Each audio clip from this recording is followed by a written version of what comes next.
The chains around her wrists were cold. Elena could feel the alien metal biting into her skin as the robed figures dragged her through the mountain path. She was 23 years old, a simple agricultural engineer from the human colony on Vexor 7. 3 days ago, she had been checking soil samples near the Forbidden Mountains.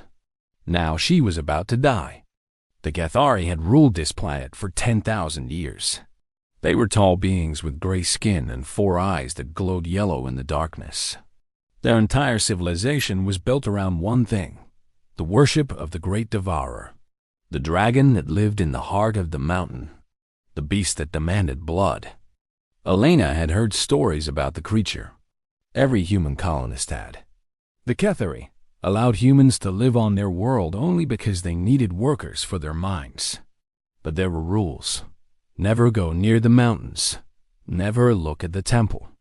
Never speak the name of the beast. Elena had broken the first rule by accident. Now she would pay with her life. The high priest walked ahead of the procession. His name was Virkith, and he had served the dragon for 300 years. He had fed it countless sacrifices. Criminals, rebels, and sometimes innocent souls who had simply been in the wrong place at the wrong time. The dragon did not care about guilt or innocence. It only cared about flesh and blood. They reached the temple entrance as the twin suns began to set.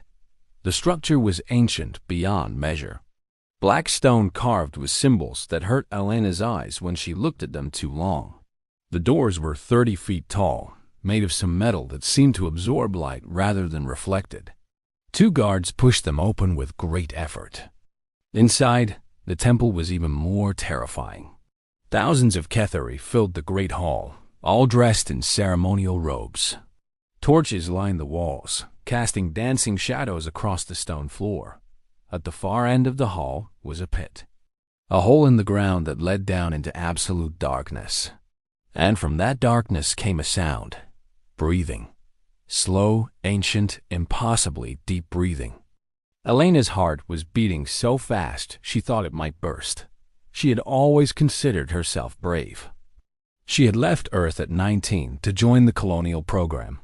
She had survived sandstorms, equipment failures, and 3 separate encounters with the deadly wildlife of Vexor 7. But this was different. This was death walking toward her with patient steps. The high priest raised his hands, and the crowd fell silent.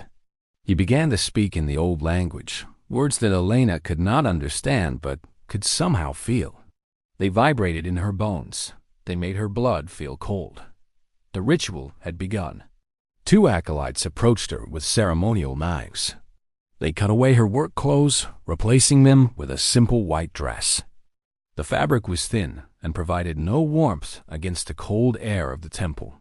Elena noticed dark stains on the hem. Old blood. She was not the first to wear this garment. The procession moved forward again. Step by step, they approached the pit. Elena could see over the edge now.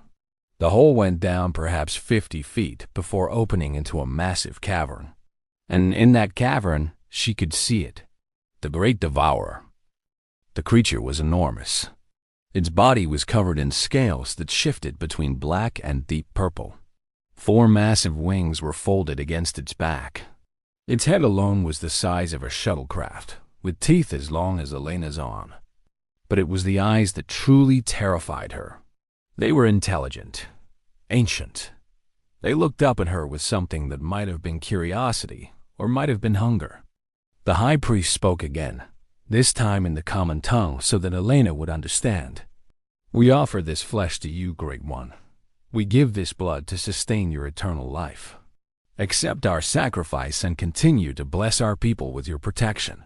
The crowd chanted in response. The sound was deafening. Elena felt hands on her back, pushing her toward the edge of the pit. This was it. This was how she would die. Alone, far from home, food for a monster that should not exist. But then something strange happened. Elena stopped being afraid. She looked down at the dragon, and instead of terror, she felt anger. Pure, burning, human anger. She had worked hard her entire life. She had crossed the stars to build something new. She had survived everything this hostile universe had thrown at her. And now she was supposed to just accept death? To go quietly into the stomach of some overgrown lizard? No, absolutely not. As the hands pushed her over the edge, Elena did not scream. She did not cry. She fell through the darkness with her eyes open, staring directly at the beast below. And as she fell, she began to laugh. The Cathari above fell silent. They had never heard a sacrifice laugh before. Elena hit something that was not the stone floor. She had landed on the dragon's head, right between its massive eyes. The impact should have killed her. Instead, she found herself gripping one of the creature's horns, very much alive and very much angry. "You want to eat me?" she shouted at the beast. "Then work for it." The dragon moved. It shook its head, trying to dislodge her. Elena held on with all her strength. She had grown up on a farm in Nebraska before joining the colonial program. She had ridden horses, roped cattle, and once wrestled a pig that weighed more than she did. Holding on to a dragon was just the same principle on a larger scale. The creature roared. The sound was so loud that it cracked the stone walls of the cavern. Above, Cathari priests tumbled backward from the edge of the pit. The dragon thrashed, smashing its body against the walls. Elena felt her grip slipping. She needed to do something, and she needed to do it fast. Her hand found a gap between two scales on the creature's head. Without thinking, she drove her fist into it. Her knuckles connected with something soft underneath the armor. The dragon screamed.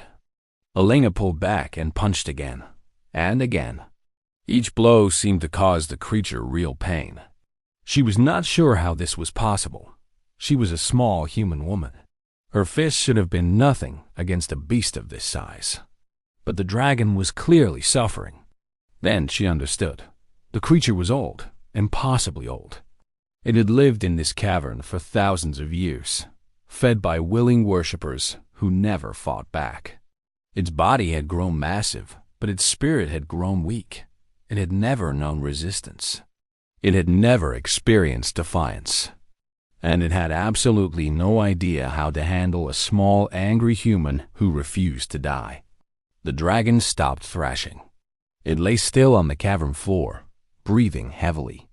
Elena remained on its head, her fist still raised, ready to strike again. For a long moment, neither moved. Then the dragon spoke.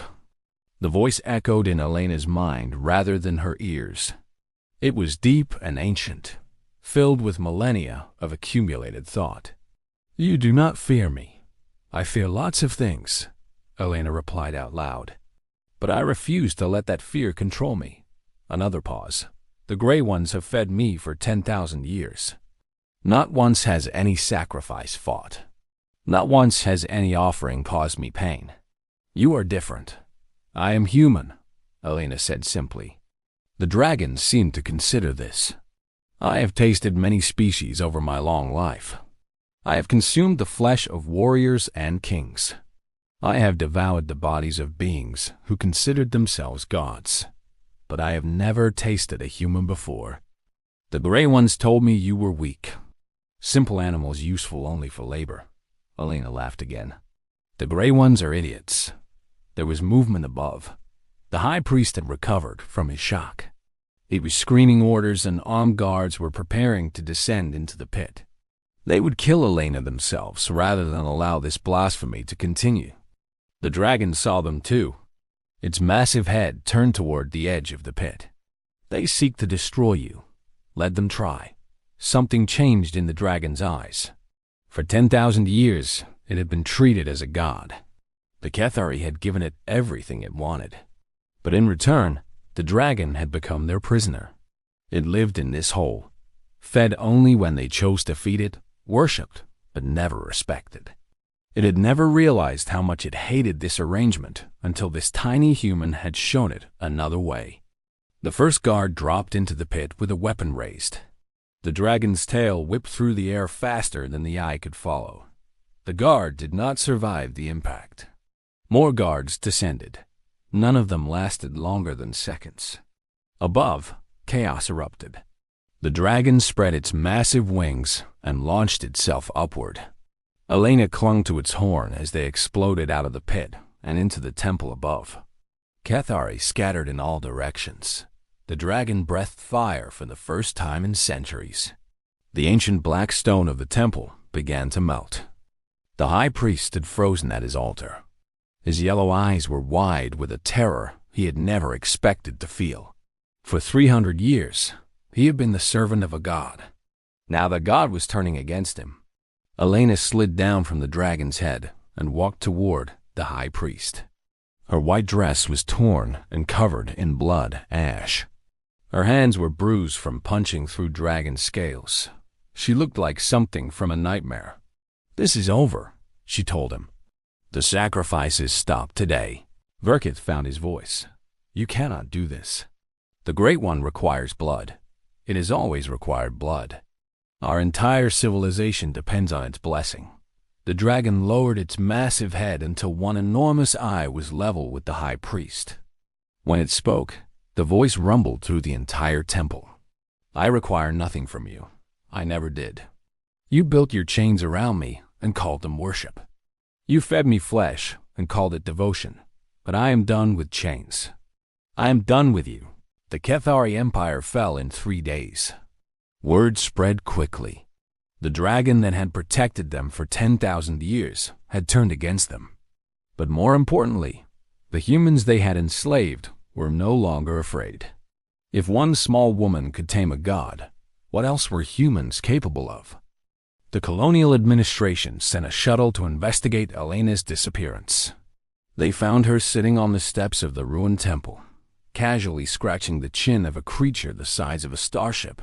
The dragon had decided to follow her. It claimed this was because it found her interesting. Elena suspected it was because she was the first being in 10,000 years who had treated it like something other than a monster. The Cathari surrendered unconditionally. The human colonies were granted full independence. And Elena became the first human ambassador to a species that no one had known was intelligent. The dragon, who eventually shared its true name with her, turned out to be an excellent conversationalist once you got past the teeth. When asked by reporters how she had survived the sacrifice, Elena always gave the same answer. "I did what humans have always done. I refused to give up. I refused to accept that I was beaten. And I punched my problems in the face until they started cooperating." It was not a very diplomatic response. But then again, Elena had never claimed to be diplomatic. She was just a farm girl from Nebraska who had accidentally started a revolution by being too stubborn to die. The galaxy took notice. Other species began to reconsider their opinions about humanity. These creatures were not weak. They were not simple. They were survivors, fighters, and apparently capable of befriending ancient cosmic predators through sheer force of will. The dragon slept now at the entrance to the new human capital building on Vexor 7. It served as both guardian and reminder. A reminder that the universe was full of things that wanted to consume you. And a reminder that sometimes the best response to being thrown into the monster's pit was to punch the monster until it became your friend.